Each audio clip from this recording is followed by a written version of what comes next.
نے کہا کاش کا کوئی سا سوال ہی نہیں بنا جو علی کو مشکل میں ڈال سکے. وہ شخص سامنے ٹھہرا تھا, اس نے کہا علی سوال یہ ہے, آپ کی قرآن میں آیت ہے اللہ ہر چیز پر قادر ہے. آپ نے کہا ہے.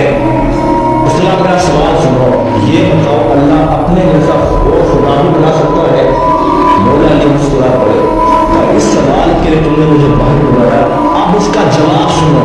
آپ نے کہا ہاں اللہ چاہے تو اپنے جیسا خدا بنا سکتا ہے, کئی خدا بنا سکتا ہے, لیکن فرق یہ رہے گا وہ جتنے بھی خدا بنائے گا وہ سب اس کی مخلوق ہوں گے, خالق پھر بھی وہ اللہ ہوگا. اب لوگوں پریشان ہوا. اس نے کہا جی بتاؤ تو صحیح یہ علم کہاں سے سیکھتے ہو؟ ابھی ہمارا سوال ختم ہوتا ہے, آپ کا جواب آتا ہے, بتائے تو صحیح یہ علم کہاں سے سیکھا؟ اب مولا علی کا فرمان سنا. کب سنو, حاذا صفت العلم حاذا لعاب رسول اللہ. یہ مصطفیٰ کی لعاب کا اثر ہے کہ علی کائنات کے راز کھول کے رکھ دیتا ہے. اس شخص کی چیخ نکلی, اس نے کہا جس کے لعاب سے علی بنتا ہے,